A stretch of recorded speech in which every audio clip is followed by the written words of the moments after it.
Bonjour, alors aujourd'hui j'ai appelé ça bon plan, mais c'est pas vraiment ça parce que j'ai pas trouvé grand chose en fait dans les magasins habituels et c'est pas spécialement des bons plans pour vous parce qu'en fait il s'agit d'opportunités qui se sont présentées à moi dans différents lieux de vente comme Emmaüs par exemple, et puis surtout j'ai eu quelques cadeaux. Alors voilà, je ne l'ai pas fait jusqu'à présent, je ne crois pas avoir spécialement montré de cadeaux comme ça dans les bons plans, plutôt dans des unboxings avec des paquets que je recevais, mais je tenais à vous en faire profiter pour rappeler en fait un certain nombre de choses qu'on a déjà vues il y a quelques semaines. Donc il y aura un petit peu de tout.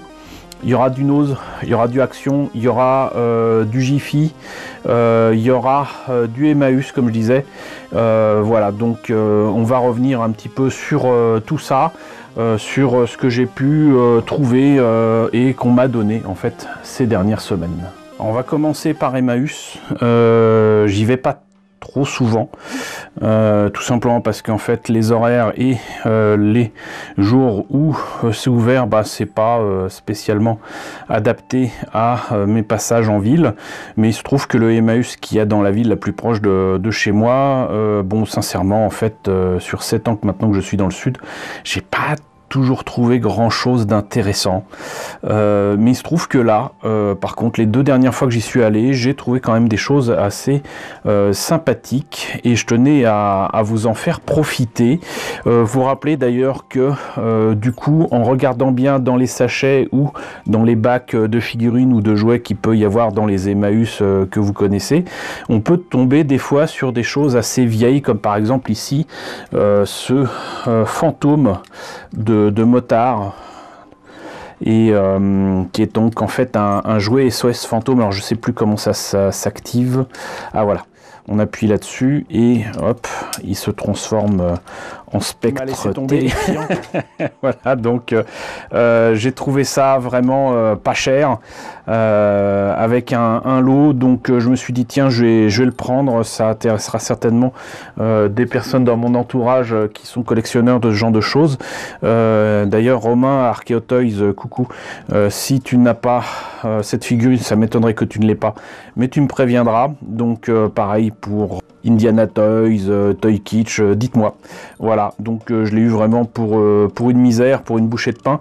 Mais en parlant de bouchée de pain, il y a aussi cette figurine. Bon alors je l'ai déjà, mais je me méfie maintenant parce que il y a pas mal de choses qui m'ont été volées dans un lieu de stockage de mes affaires. Et donc du coup, je pars du principe que je l'ai, mais si ça se trouve, je ne l'ai pas. Donc il s'agit, vous l'avez deviné, de C3PO. La version donc sans, j'allais dire armure, des formations gundamesques. Donc le C3PO qu'on voit en fait dans La Menace Fantôme, le film de 99. C'est un jouet qui a quand même déjà plus de 20 ans, 21 ans même, et c'était dans un sachet plein de merdouilles, de trucs que je vous montrerai même pas parce que ça n'a aucun intérêt. Mais je me suis dit, tiens, voilà, vous montrez ça parce que des fois, dans des lots à 1 euro, même s'il y a des choses qui vous intéressent pas, il y a une figurine qui peut vous intéresser, et le reste, vous pouvez donner à des mômes, par exemple. Mais voilà, donc je l'ai pris au cas où. Parce qu'on ne sait jamais, peut-être que je ne l'ai pas, et puis ça me permettra peut-être de lancer une série de vidéos sur comment remettre en état ces jouets de collection, parce que là il est un petit peu abîmé, donc ça sera certainement l'occasion. Sinon je suis tombé sur ce robot transformable que je trouve trop choupinet. C'est une navette spatiale, et il était voilà à 1,50 €.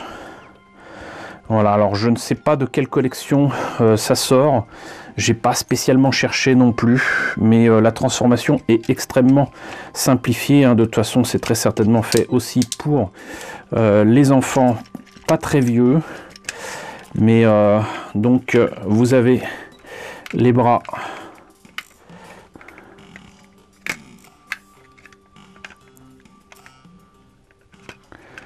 qui sortent par ici,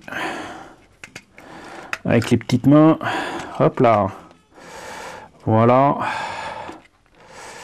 vous rabattez les trains d'atterrissage et hop, voilà, moi je trouve vraiment, ça fait Cars en fait, et mais en robot, Et je trouve ça vraiment super sympa. Voilà.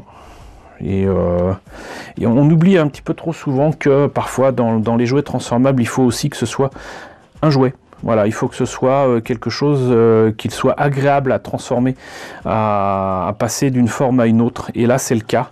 Et même si c'est clairement pour les enfants, c'est bien foutu, c'est bien peint. Je trouve vraiment très très bien.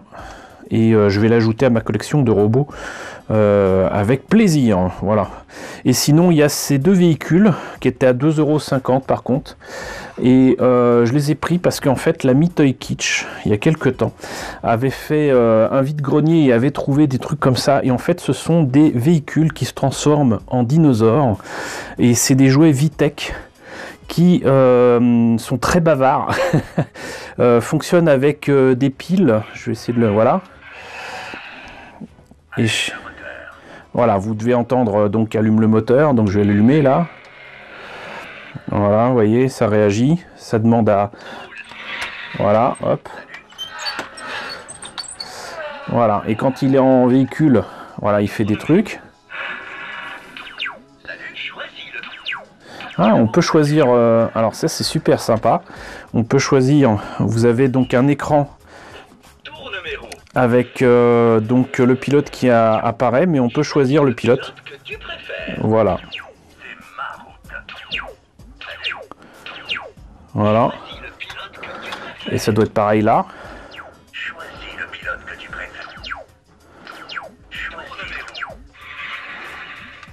Et vous voyez, c'est quand même super sympa, quoi. On peut aussi contrôler le son, le volume sonore, j'allais dire. Et donc pour la transformation en dinosaure, c'est entre guillemets assez simple. Là par exemple, c'est très clairement un Triceratops. Et voilà qui est fait. Je sais plus si les fonctions sont différentes quand il est transformé. C'est assez simple, hein. Je vais faire celui-là. Alors celui-ci est un peu plus complexe à... D'accord, j'ai l'air délicieux, bah c'est super. Donc voilà, celui-là, ça m'a l'air d'être un Triceratops, un tyrannosaure ou quoi. Et il a l'air tout aussi sympa, quoi. Et ces trucs-là, donc je sais que c'est pas donné, c'est du Vitech, donc c'est de la qualité. Là encore, l'aspect jouabilité, j'allais dire, de ces objets transformables est quand même assez exceptionnel. Et 2,50 €, c'est pratiquement 10 fois moins cher, peut-être 15 fois moins cher que dans les boutiques. J'en ai vu à la Grande Récré qui était proposé entre 25 et 35 €. Alors c'était pas la même taille, certes, mais tout ça pour vous dire que là aussi on peut parfois tomber sur des trucs intéressants. Par contre, j'ai été obligé de changer les piles parce que les piles qui étaient dedans étaient complètement mortes, mais surtout étaient en train de couler. Donc faites attention à ça. Moi-même, je me suis laissé piéger assez souvent avec des objets qui se sont abîmés à cause de moi parce que j'ai pas enlevé les piles. Mais vous voyez, donc un petit passage à Emmaüs et vous pouvez avoir de bonnes surprises. Donc voilà, et si vous voulez voir la vidéo de Toy Kitsch où il en parle avec passion comme toujours, et ben je vous mets un lien ici. Alors pendant que les petits dinosaures transformés en bagnole continuent de parler dans leur coin parce que j'ai pas trouvé d'interrupteur, vous entendrez des petits bruits bizarres de temps en temps. Et ben il y a encore deux autres objets que j'ai trouvé à Emmaüs qui étaient assez sympas. Et encore une fois, j'insiste sur le fait que bien évidemment vous risquez pas de trouver la même chose dans votre Emmaüs à vous. Mais j'ai trouvé donc de quoi faire un château, voilà, en plastoc, et une épée laser. Alors une épée laser qui semble-t-il fait partie des Blade Builders, qui est une gamme de jouets d'Hasbro qui permet de customiser, fabriquer sa propre épée. Je l'ai pris parce que bon, j'étais un peu curieux et puis surtout c'était à quoi 3,50 €, et là encore pareil, 10 fois moins cher que... non, c'était 2,50 € pardon. Et 10 fois moins cher, peut-être 20 fois moins cher que dans les boutiques. Alors je doute qu'il soit complet, mais il fonctionne. Enfin, j'ai changé les piles et il fonctionne. Donc on a juste à... voilà. Et vous voyez, donc il réagit au mouvement. Voilà. Bon, par contre, la lame, faut la baisser soi-même, bien évidemment. Et il fait quand même pas mal de bruit, hein. Bon, par contre, c'est évidemment un jouet qui fait très plastique, mais ça m'intéressait quand même, comme spécialiste du produit dérivé, de voir ce que ça donnait. Il y a des trucs un peu ridicules qui sont soi-disant inspirés de l'arme de Kylo Ren. Il y a un petit peu de tout, mais j'avoue que je ne me suis pas penché dessus. Par contre, si j'en trouve envie de grenier, je prendrai. Pourquoi? Parce qu'en fait, regardez bien, en fait, vous dévissez ici, et vous pouvez enlever des éléments et le remettre éventuellement, hein, ou même le laisser tel quel. Et l'épée fonctionnera quand même. Ça, il me semble que c'est proche de l'épée d'Obi-Wan Kenobi. Et ça marche quand même. Voilà. C'est même encore plus puissant. Et donc, vous pouvez certainement changer la lame, je pense. Ici, en la dévissant. Voilà, donc changer la couleur de la lame. Et ce que vous pouvez faire très certainement aussi, outre changer les piles comme je l'ai fait, c'est de mettre un truc à la place d'un autre. Bon, pas forcément dans n'importe quel sens. Donc vous devez quand même respecter les petits traits qu'il y a ici, là, pour que ça aille là-dedans. Donc vous pouvez le mettre dans un sens, hop, du coup mettre l'espèce d'interrupteur plus bas. Vous pouvez mettre du coup, je pense peut-être dans l'autre sens, voilà, plus bas ici. Vous pouvez le mettre comme ceci, hop, voilà, vous pouvez le mettre comme cela.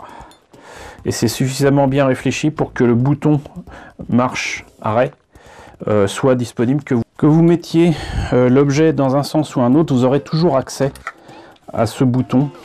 Voilà.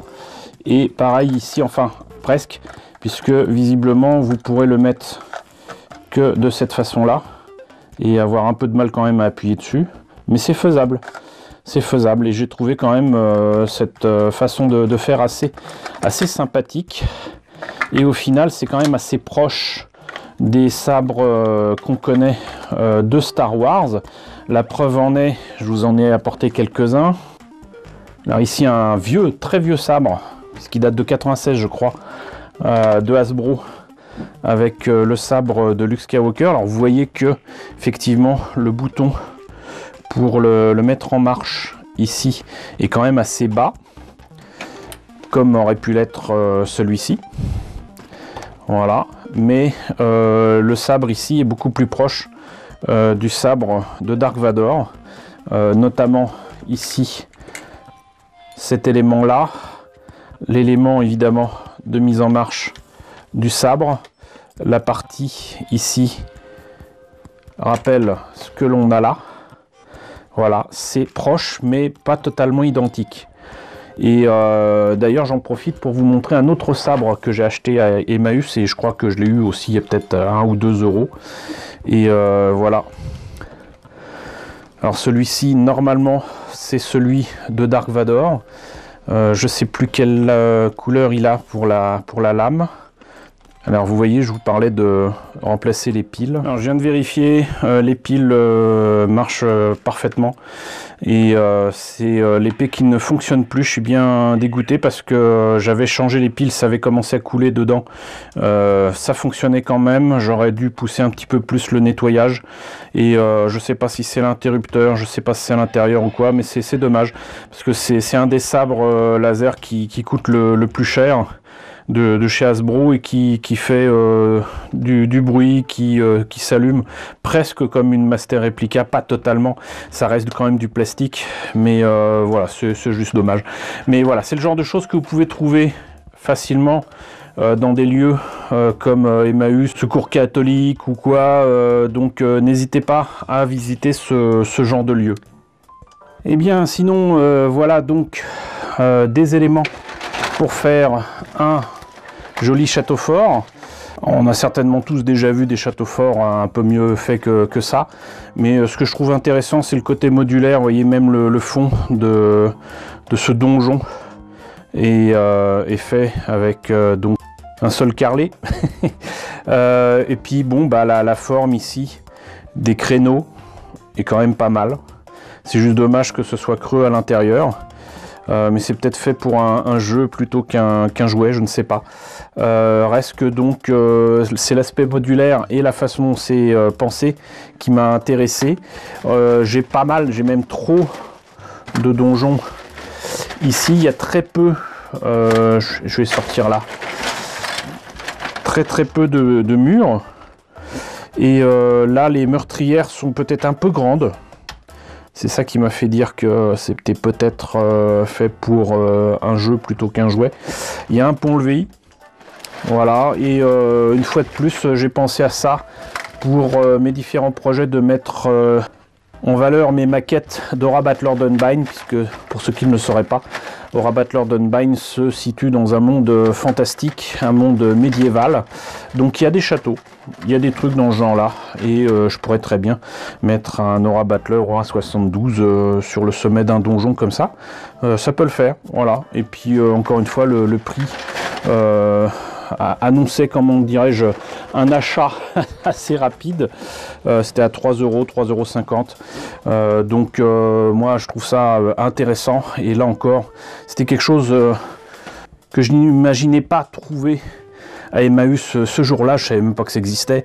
Donc voilà, encore une fois, n'hésitez pas trop quand vous tombez là-dessus. Si le prix est intéressant, prenez, voilà, n'hésitez pas, parce qu'après si vous dites je verrai plus tard, je reviendrai, bah déjà vous savez pas quand est-ce que vous reviendrez. Ensuite quand vous reviendrez, ça sera certainement parti, ça sera certainement vendu, vous n'en retrouverez jamais. Que voilà, parfois c'est des occasions ratées, donc ne passez pas à côté de ce genre d'affaires. Alors cette fois-ci à Action, j'ai rien trouvé d'intéressant à prendre, même si là justement j'en profite pour vous signaler que bon, ça a peut-être passé, c'était peut-être donc du coup réservé à la semaine dernière, mais toutes les bombes de peinture dont je vous parle régulièrement vendues à Action étaient vendues moins cher. Je crois que c'était 1,79 € pour le doré chromé, le chromé tout court, un petit peu plus cher peut-être pour le Spectrum normal. En tout cas bon, c'était moins cher que d'habitude, donc profitez-en, faites pas comme moi. Je pensais que j'avais largement de quoi faire en peinture. En fait j'ai eu un mal de fou à retrouver cette bombe de peinture doré chromé, comme quoi j'aurais dû en profiter. Donc voilà, là aussi une occasion ratée de faire une bonne affaire, donc pensez-y. Voilà, des fois il y a des objets, mais surtout des outils, si on les a en double, et surtout si on les a eu pas cher, et ben c'est pas grave d'avoir ça en double, c'est même très bien, parce que bon, on pourra faire face éventuellement à une pénurie de peinture plus tard, donc pensez-y. Alors je viens de vous dire que j'ai pas trouvé quoi que ce soit d'intéressant à Action, c'est en partie faux. Parce qu'en fait, j'avais parlé dans la dernière vidéo de peluche l'âge de glace que j'avais vu à Action.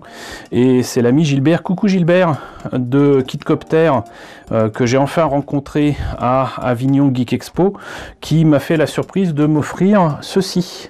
Voilà, donc j'ai eu droit donc, au chef des pirates.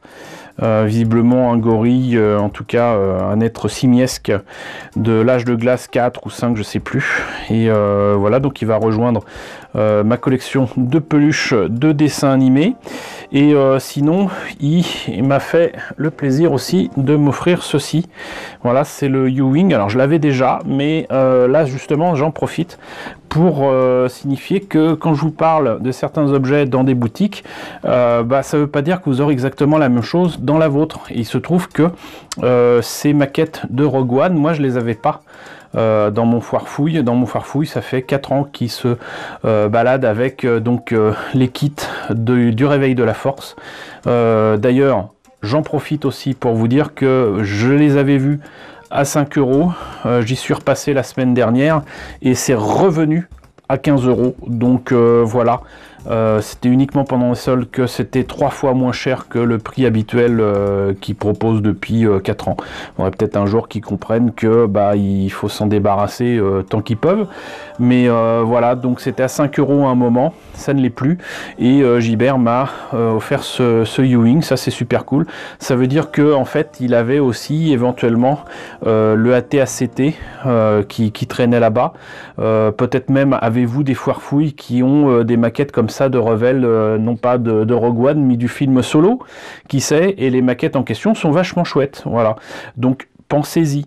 Là aussi, vous avez peut-être des maquettes comme ça qui se cachent dans votre foire fouille. Un cadeau auquel j'ai eu droit à Avignon Geek Expo, ça c'est l'ami Benjamin, coucou Benjamin, qui m'a fait la surprise de m'offrir 2 très beaux pins de Macross. Alors c'est assez amusant parce que en fait c'est des pins que je n'ai pas. J'ai quelques pins de Macross. D'ailleurs si ça vous intéresse un jour que je vous présente mes collections de pins, dites-le moi. Hein, c'est pas interdit, on n'est pas limité aux maquettes ou aux jouets, mais ce qui est rigolo, c'est que non seulement c'est des pins de Macross, mais derrière vous avez quand même une image très clairement issue de Star Trek Deep Space Nine, puisque c'est le vortex qui s'ouvre. C'est une image que je connais bien, d'ailleurs qu'on voit dans le générique de la série pour chaque épisode. Donc voilà, c'est assez amusant. Et puis derrière, visiblement, donc c'était très varié avec du Star Wars, du Star Trek, du Cosmos 99, du Galactica, du Babylon 5. Il y a un petit peu de tout. Donc et c'est Starbase DE, donc j'imagine que c'est allemand. Voilà, donc ça je suis très content de les avoir. Alors là c'est la nostalgie qui parle, hein, très clairement. Ceux qui n'ont pas connu comprendront pas, mais voilà, je suis tombé sur un lot de Twix avec l'ancien nom. Voilà, il y a écrit rétro édition et les Twix s'appelaient de mon temps des Raider. Voilà, Raider, le doigt coupe fin. Donc ça ne parlera qu'aux nostalgiques comme moi. Et je vais immédiatement vous dire si ça a le même goût. Écoutez, pour l'instant ça a la même forme et mis à part qu'il n'a pas l'air très très frais, ça a l'air d'être le même goût. Cela dit, il y a une éternité que j'ai pas mangé de Twix, donc voilà, ça parlera qu'aux nostalgiques comme moi. Alors pareil, j'ai failli être un peu déçu par un passage du côté de Jiffy et en fait j'ai fouillé comme d'habitude dans le coin Hot Wheels et Majorette. Et je suis tombé sur le Batplane. Donc ça, si je me rappelle bien, c'est l'engin volant qu'on voit sinon dans le premier Batman de 89, sinon carrément dans la série animée. J'aurais tendance à dire que c'est la série animée si j'en juge par ce logo. Voilà, moi je l'ai en grand jouet de l'époque. Alors je sais plus quelle marque c'était, je crois que c'était Mattel. Je sais plus, mais bon, donc le fait est que je m'attendais pas à trouver ça et comme d'habitude c'était à 2 €, donc pensez-y, fouillez continuellement. Petit indice, vous regardez en fait le logo, vous regardez pas la totalité des véhicules, sinon vous allez passer des heures. Mais voyez un petit peu le logo qui est sur le côté. Si c'est tiré d'un film, vous verrez un petit morceau de pellicule. Si c'est du Batman, vous verrez le logo de Batman. Si c'est un jeu vidéo, vous verrez un logo qui vous rappellera quelque chose, par exemple Halo. Voilà, donc pensez-y. Voilà, vous risquez de tomber là-dessus dans votre Jiffy. Alors, j'ai pu me rendre également à Noz. D'ailleurs, pour info, la semaine dernière, en fait, j'ai reçu Monsieur Toys à la maison. Voilà, il m'a emprunté quelques jouets qu'il présentera bientôt sur sa chaîne. Si vous ne connaissez pas sa chaîne, je vous mets le lien ici. Donc, on en a profité pour faire le tour des boutiques qui sont la source de mes bons plans. Et c'est vrai que j'ai été un peu déçu qu'on n'ait pas trouvé plus de trucs intéressants pour lui comme pour moi. Mais parmi les choses que j'ai trouvées comme d'habitude à Noz, j'ai trouvé des DVD et des Blu-ray. Alors, c'est pas spécialement intéressant en termes de sujet, mais voilà, par exemple, Beyond Skyline, c'est la suite de Skyline, qui est un film qui vaut ce qu'il vaut en termes d'invasion extraterrestre. Bon, ça a le mérite d'exister, on va dire, voilà, c'est tout. Et puis surtout, bah, c'était un Blu-ray à 1,99 €. J'ai déjà vu le film, je sais plus si c'était sur Netflix ou sur Amazon. Voilà, donc c'est juste histoire de la voir, parce que le film est moyen moins, voilà. Mais 1,99 € je prends. Là je prends un risque non négligeable par contre, parce que il y a un Blu-ray, un disque bonus, c'est Resident Evil Vendetta. Alors je ne pense pas l'avoir, je ne pense pas l'avoir jamais vu, mais pareil c'est un Blu-ray et en plus il y a des bonus à 1,99 €. Bah, je me suis dit ça vaut peut-être le coup de le prendre. Je pense que je serais déçu comme d'habitude avec les films d'animation comme ça 3D japonais. C'est rarement bon, c'est à peine du niveau d'une animatique d'il y a quelques années, et je trouve ça froid en fait, pour tout vous dire, mais 2 €, voilà, ça se refuse pas. Ici un Blu-ray, par contre vous allez me dire mais qu'est-ce qu'il a fait, qu'est-ce qu'il a pris là? Pareil, 2 €, et c'est le vieux qui ne voulait pas fêter son anniversaire. Et c'est un film que j'ai vu il y a longtemps, enfin il y a quelques années, au cinéma. Et sous les bons conseils du gérant du cinéma, donc le Régent, coucou, coucou Charles, et j'ai pas regretté du tout. J'ai pas regretté du tout, c'est vraiment excellent. C'est un vieux qui est effectivement très vieux, qui veut pas fêter son anniversaire, il lui arrive des tas de trucs dans le présent, il en profite pour raconter ce qui lui est arrivé dans le passé, il lui est arrivé des tas de choses dans les années 20, 30, 40, 50, 60 même, voilà, il a été espion, il a été soldat, il a été plein de choses, et ce film est irracontable tel quel, et franchement si vous tombez dessus, maintenant que vous le savez, ça n'a pas seulement une affiche bizarre, c'est un film qui vaut vraiment le coup d'œil, alors que moi d'habitude je suis plutôt film de genre, science-fiction, fantastique, etc. Voilà, ça c'est un film qu'il est bon d'avoir vu dans sa vie, et qui fait du bien, voilà. C'est un film qui change, voilà, on va résumer par c'est très très bien. Par contre, Underworld Blood Wars, pourquoi je l'ai pris alors que je me suis rendu compte que je l'avais bel et bien sinon sur Netflix, sinon sur Amazon. En fait je l'ai pris parce que déjà c'est Kate Beckinsale. Voilà, j'aime bien cette actrice. À chaque fois que je la vois dans Underworld, à chaque fois elle me fait penser qu'elle aurait été parfaite en Gali, peut-être un petit peu trop sexy, un petit peu trop femme, voilà. Et puis ça c'est un film apparemment de 2017 que je n'ai pas vu. J'avais vu le film précédent, celui-là je l'ai pas vu, donc il était à 2 €. C'est pas un Blu-ray, c'est un DVD, mais voilà, j'ai tous les autres Underworld, alors je me suis dit pourquoi pas celui-là. Et là, enfin, Don't Breathe, ne respirez pas. Ça, c'est plus ou moins un slasher movie, si vous voulez, avec une bande de crétins qui trouvent très amusant d'aller visiter et peut-être même cambrioler une maison qui est entourée de mystères et de rumeurs. Il se trouve qu'en fait, cette maison est habitée par quelqu'un qui est certes aveugle, mais qui entend très très bien, et qui va non seulement les enfermer chez lui, mais les attaquer les uns après les autres, et les repérer justement à leur respiration, j'imagine, ou quoi. Donc c'est pas avec n'importe qui, c'est avec entre guillemets le méchant pas beau, l'acteur qui jouait le méchant dans Avatar. Apparemment c'est pas mal. Moi je l'ai pas vu encore, donc là je me suis dit pour 2 €, pareil, je l'ai pris parce que encore une fois c'est pas des DVD ou des Blu-ray d'occasion, c'est du matériel neuf. Voilà, donc je l'ai pris. Voilà. Du coup, je vais peut-être aussi en profiter pour vous parler de choses qui traînent en ce moment, apparemment, dans certaines maisons de la presse et kiosques à travers la France. Alors déjà, on m'a signalé qu'il y avait une région dans l'Ouest où Altaïa testait le premier numéro d'une nouvelle collection qui lance, qui sera le AT-AT. Alors je sais que c'est le TBTT machin, le truc bidule chose en français, mais donc le AT-AT, le premier numéro serait sorti donc dans certaines régions.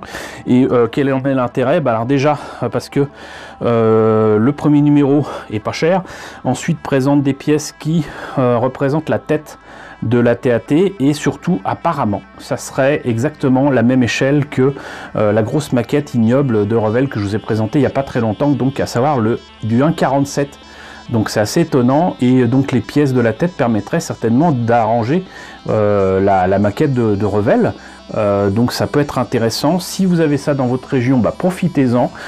Si vous en trouvez, dites-le moi aussi, parce que ça m'intéresse. Si vous pouvez en prendre 2 plutôt qu'un, je pense que vous ferez des heureux.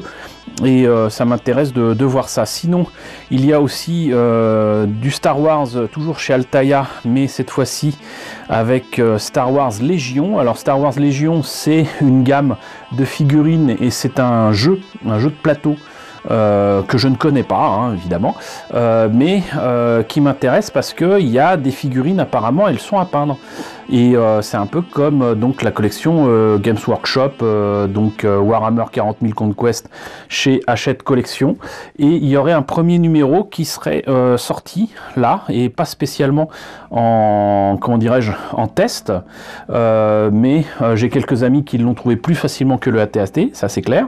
Et le truc, c'est que vous avez dans le premier numéro donc un Dark Vador, 3 soldats rebelles, 3 pots de peinture, des dés, des machins, des trucs, des bidules, et voilà, ça, apparemment ça sonne donc l'arrivée d'une nouvelle collection, et donc faut voir ce que ça donne.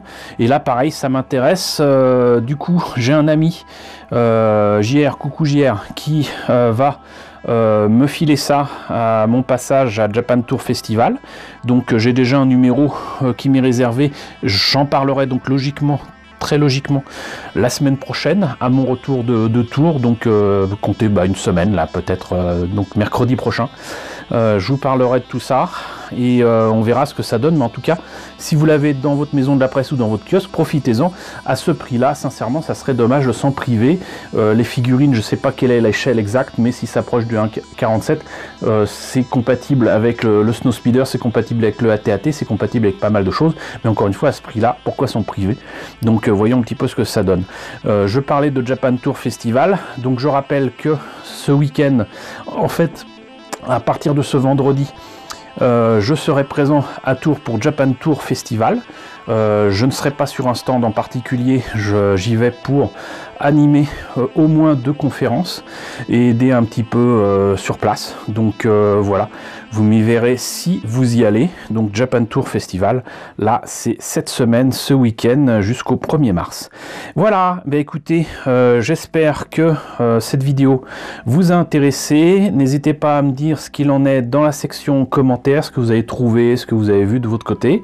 N'hésitez pas à partager, n'hésitez pas à vous abonner si ce n'est pas déjà le cas. Coucou aux nombreux abonnés qui nous ont rejoints ces derniers temps, bienvenue ici. Coucou aux grands anciens qui me suivent depuis plus de 4 ans. Merci à tous de votre fidélité, merci à tous de votre soutien sur Tipeee et sur Paypal. Je vous laisse avec le générique de fin, avec les contributeurs de la chaîne, et je vous dis donc à très bientôt, j'espère, pour un bon plan du mois de mars.